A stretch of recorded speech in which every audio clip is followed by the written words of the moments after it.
Hai semua, salam sejahtera dan salam pepaduan semua. Selamat datang murid tingkatan 3. Okey, ini buku tingkatan 3 kita, cantik, melawan.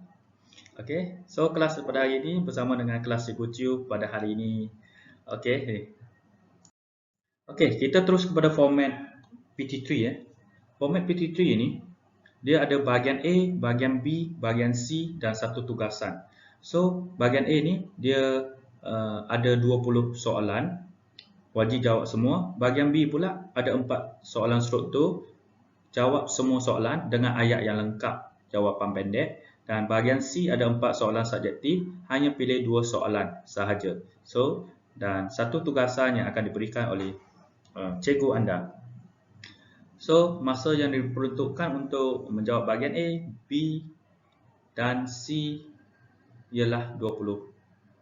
Bukan 20, 2 jam, iaitu wajaran 80% dan 20%. Okey, bab 1. Kita akan pergi ke bab 1 hari ini, kedatangan kuasa barat. Okey. Dan kita hanya berbincang kestabilan dan kemakmuran negara kita.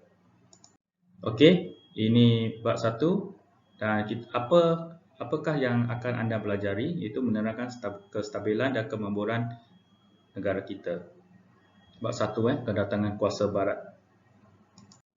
Okey, kita baca sikit sinopsis. Kestabilan dan kemakmuran negara kita telah menarik kedatangan pelbagai kuasa barat. Terdapat pelbagai faktor yang telah mendorong kedatangan kuasa barat. Mereka bersaing dan menggunakan pelbagai strategi untuk mendapatkan tanah jajahan. Perbezaan strategi yang digunakan oleh kuasa-kuasa barat untuk menguasai negara kita menyebabkan kuasa barat dapat meluaskan kuasa dan pengaruh mereka di alam Melayu. Kebiasaannya kuasa barat ini datang daripada Eropah. Kita akan pergi satu persatu.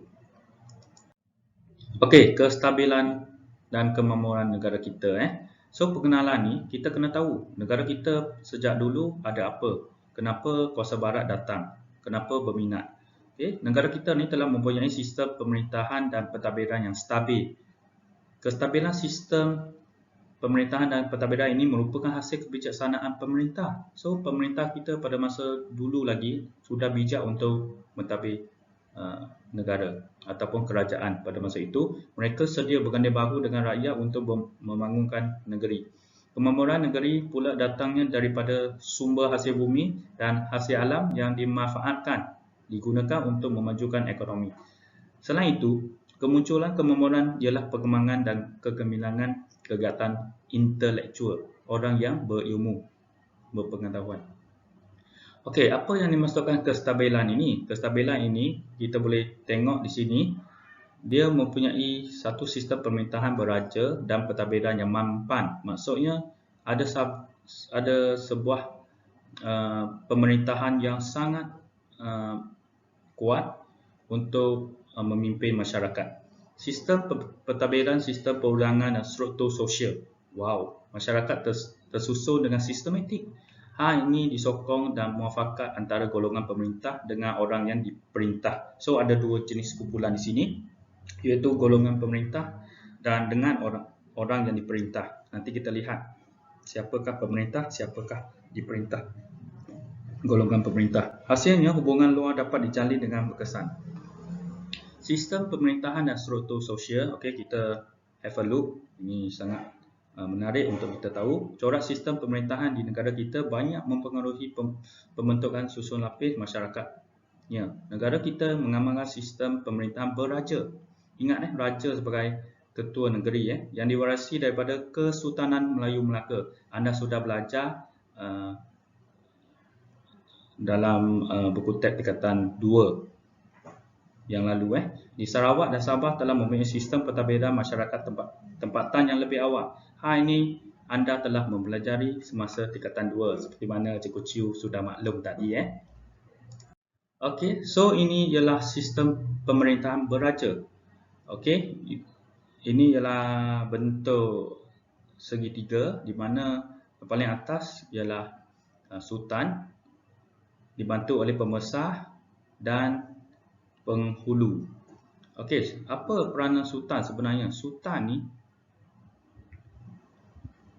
kita boleh tengok pentadbiran pada peringkat negeri diketuai oleh raja dan sultan.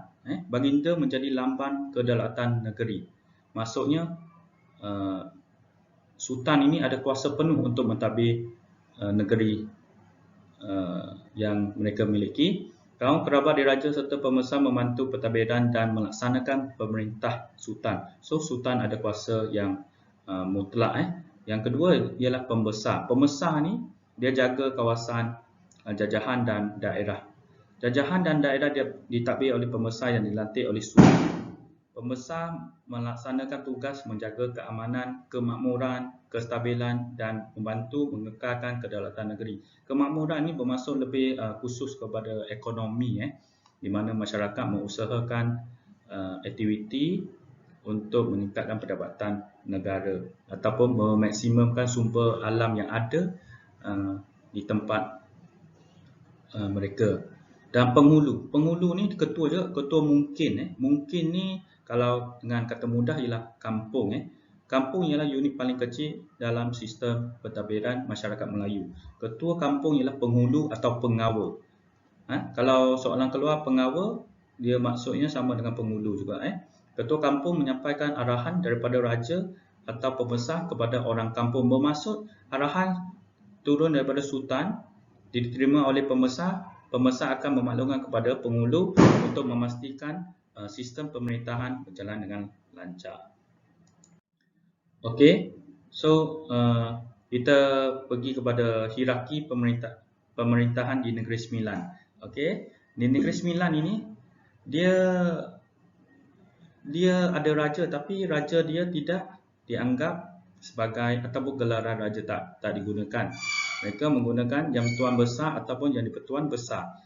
Okey, so pelantikan tersebut bermula daripada bawah, iaitu anak buah dan ibu sokong, puak-pak, lepas ke undang, baru lantik Yang Tuan Besar ataupun Yang di-Pertuan Besar. Okey, so kita lihat kepada sistem pemerintahan diraja, iaitu pemerintahan dia ada sistem kesukuan dan sistem kesultanan. Sistem pemerintahan di Sabah pula dia ada 3 sistem pemerintahan, iaitu sistem kesukuan, sistem kesultanan dan sistem ketua bebas. Okey. Kita lihat kenapa kita ada kestabilan dalam politik, iaitu dalam pentadbiran, disebabkan oleh adanya perundangan. Semua masyarakat ikut undang-undang. Negara kita telah mempunyai sistem perundangannya sendiri. Terdapat 2 jenis undang-undang. Okey, undang-undang ni ada 2 jenis, iaitu undang-undang tidak bertulis dan undang-undang bertulis. Undang-undang tidak bertulis ni dikenali sebagai adat. Contohnya adat pepatih. Contoh lagi, undang-undang bertulis pula ialah hukum kanun Melaka, hukum kanun Pahang dan undang-undang 99 Perak. Di Sarawak dan Sabah, peraturan hidup undang-undang berdasarkan hukum adat yang diamalkan secara tradisi serta turun-temurun melalui kepercayaan suku masing-masing. Ini menariknya di Sarawak dan Sabah, secara turun-temurun lagi sistem perundangan mereka. So, bagaimana ketua pemerintah ini menjalinkan hubungan dengan luar? Okey, kita tengok kestabilan negara kita dapat dilihat melalui hubungan dengan negara luar dalam bentuk ekonomi, politik, sosial, iaitu PES. Pemerintah di negara kita berjaya memanfaatkan hubungan dengan perdagangan British dan Belanda untuk kepentingan negeri masing-masing. Kebijaksanaan pemerintah tempatan menjalinkan hubungan diplomatik dan perdagangan menyebabkan mereka dapat meluaskan pengaruh, melindungi daripada ancaman musuh, memajukan ekonomi negeri dan menstabilkan sistem pemerintahan. So di sini kita boleh lihat adanya struktur sosial, adanya perundangan, adanya hubungan luar, maka negara tersebut akan stabil dan makmur.